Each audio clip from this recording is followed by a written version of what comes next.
We discussed how Nat came to Noosa in '66, just before heading off to the World Contest in San Diego, and blowing the Yanks out of the water with his surfing and becoming the world champion.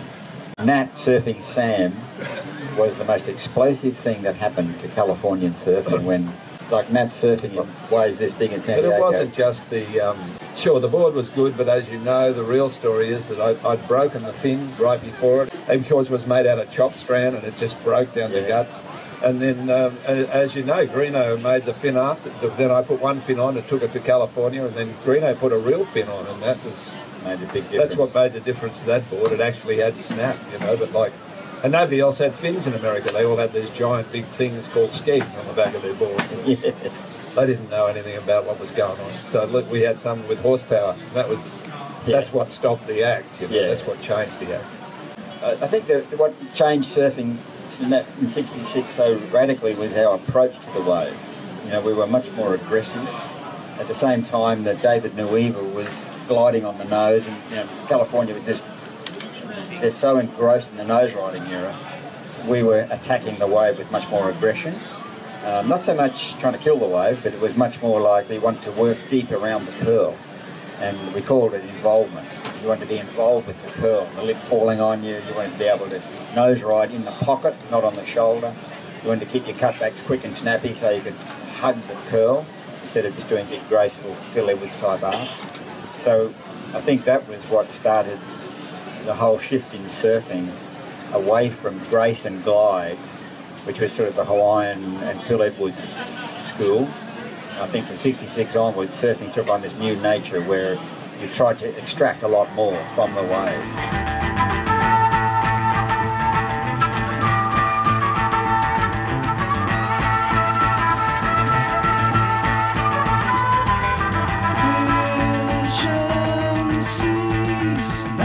I'd seen George Greenough on his kneeboard surf around us every winter on his little 4'8" kneeboard, take the lines that I wanted to do standing up.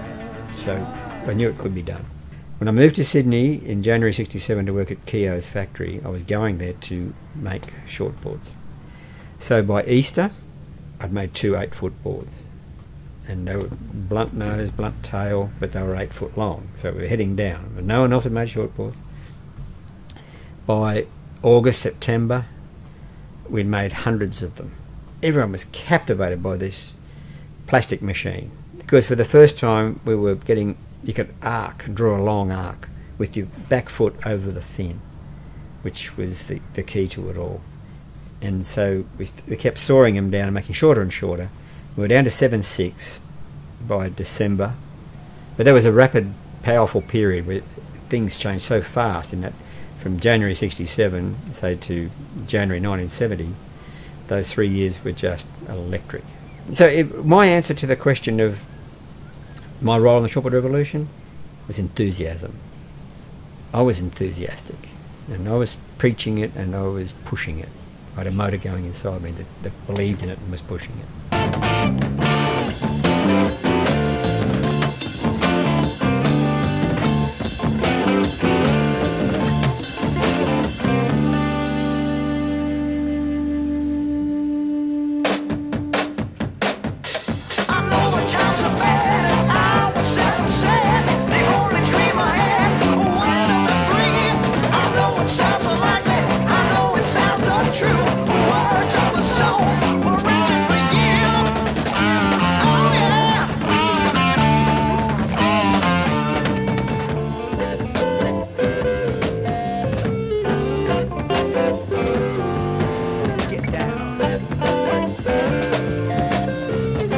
There's been so much stuff written and talked about all that plastic machine and the first shortboard, but really, you know, where did that idea first come from, Bobby? Well, as you know, all surfing on big boards, or Malibus, you turn from the back, then walk forward to get speed. And one day I saw George surfing for the first time at Maroochydore Beach, and he was turning and getting speed off the tail of his board. The speed and the turning were locked in the one point of the board. And I said, well, that's what we've got to do, because it gives you a much greater option, more power out of the turn, and a choice of lines when you come out of the turn. So that gave you the idea to actually make them shorter? Oh yeah, but it wasn't just me, Nat. It was a lot of help and a lot of input.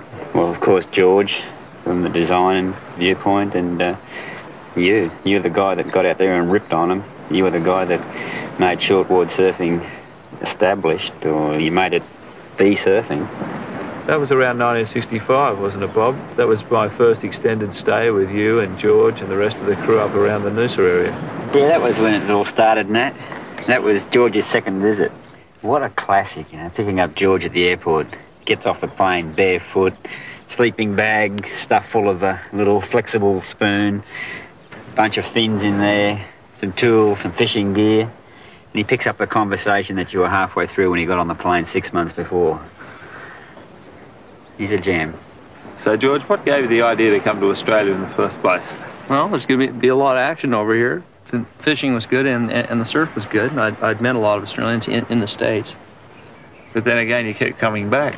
Well, I had a lot of friends over here then after I left the first time.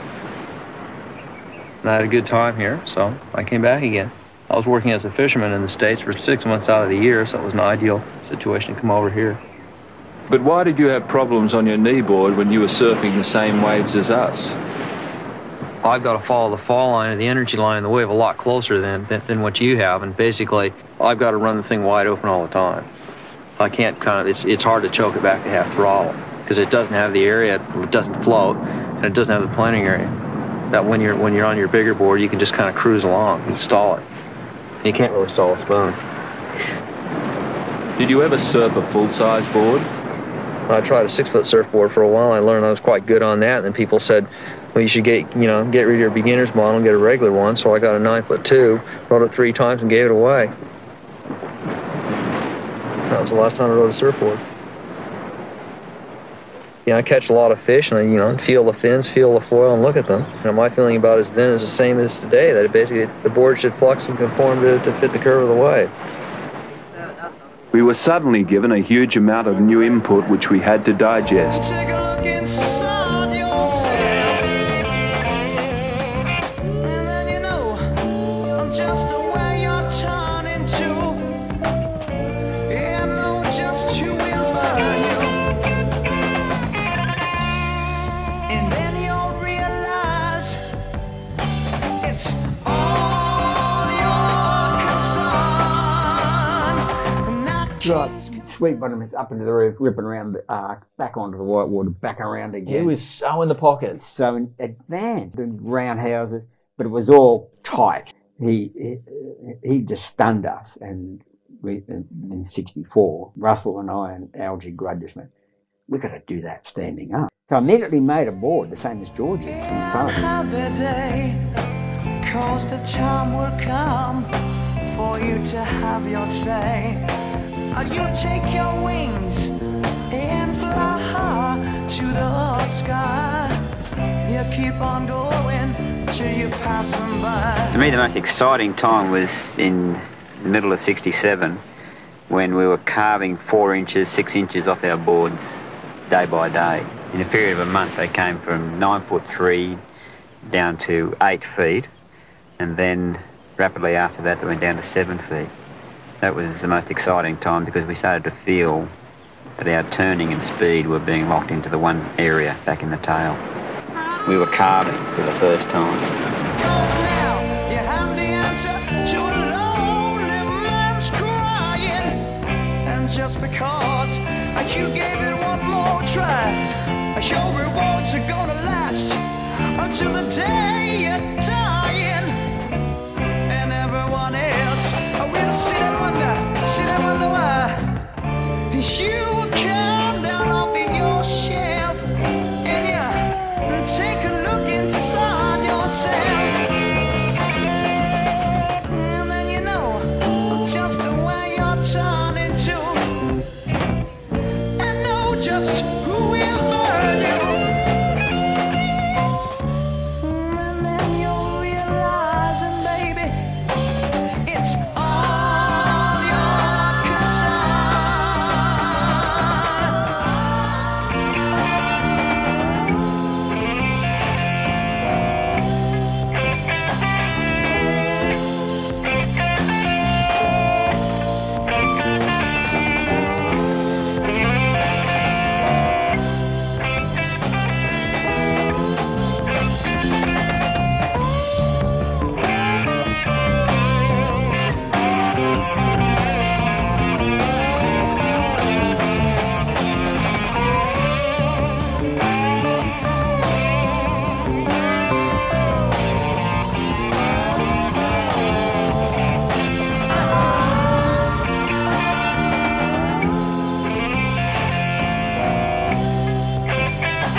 Yeah, fluid dynamics is a very special field, but as soon as you introduce twisting vortices, it becomes a very complex field.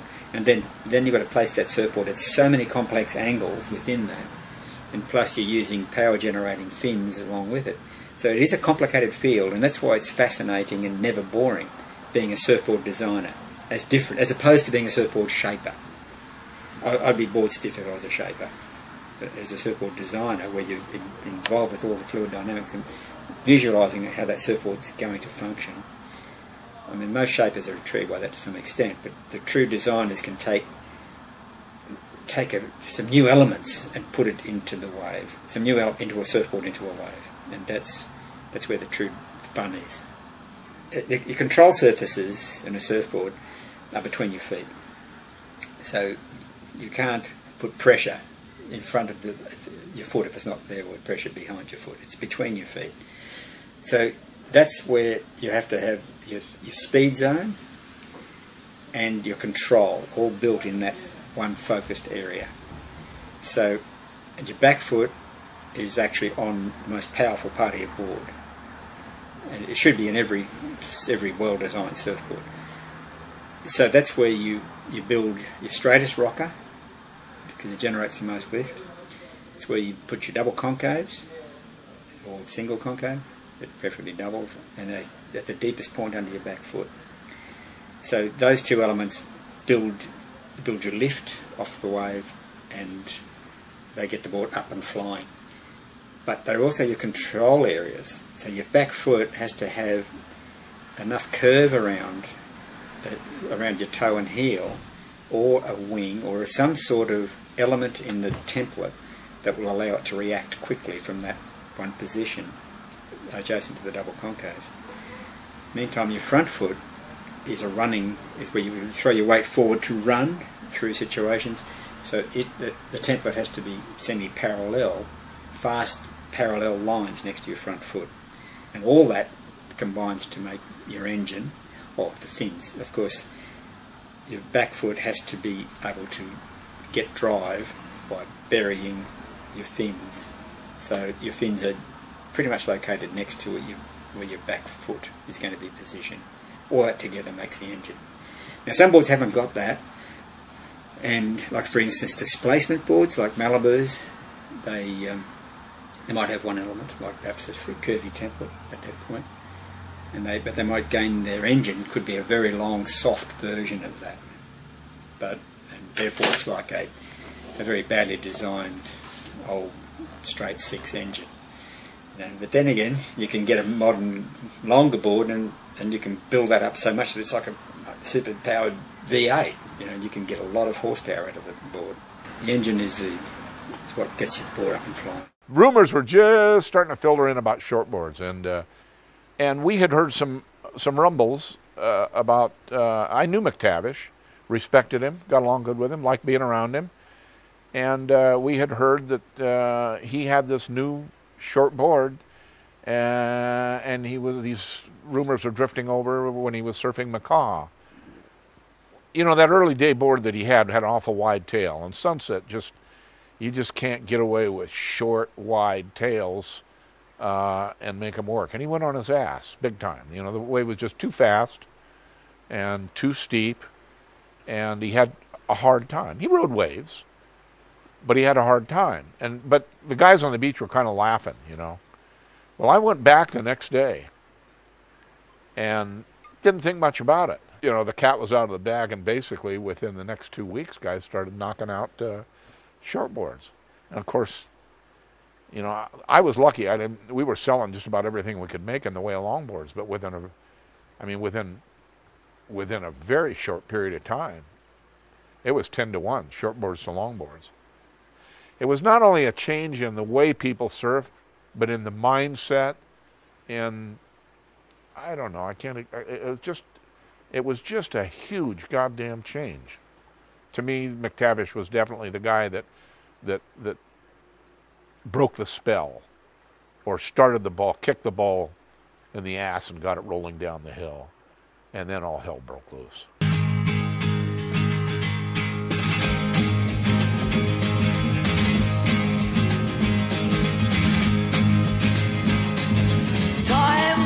quiet still in a photographic way, suspended not only for a day. And I do believe it's true, I do believe it's true, a sudden revelation is a man.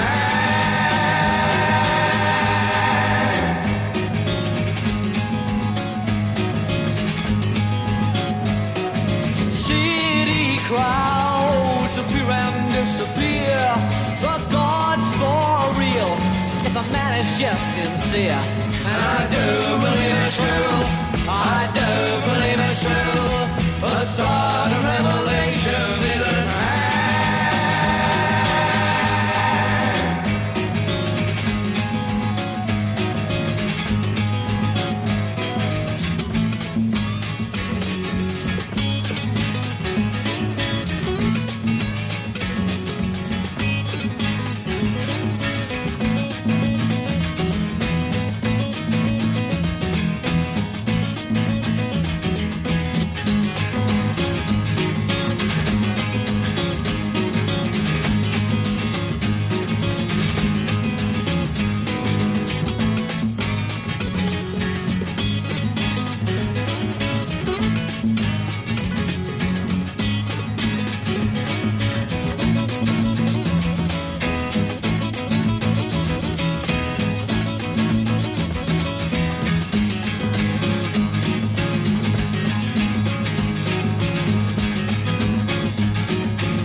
To be filled with the wine of life and the blood of Jesus spilled.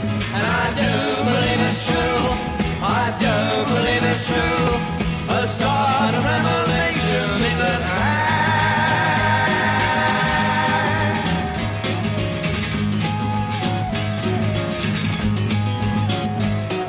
City crowds appear and disappear, but God's for real if a man is just sincere.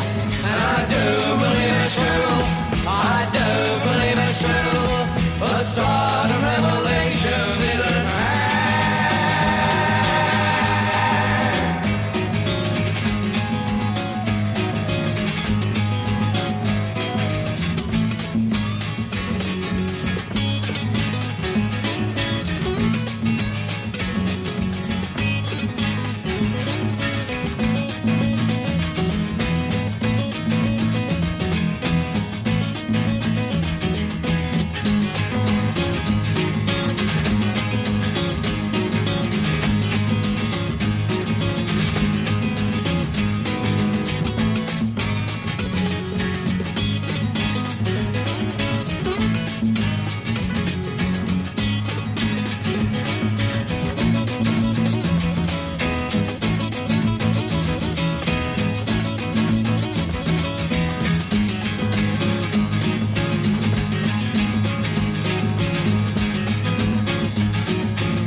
To be filled with the wine of life and the blood of Jesus spilled. And I do believe it's true, I do believe it's true, a sort of revelation is an act.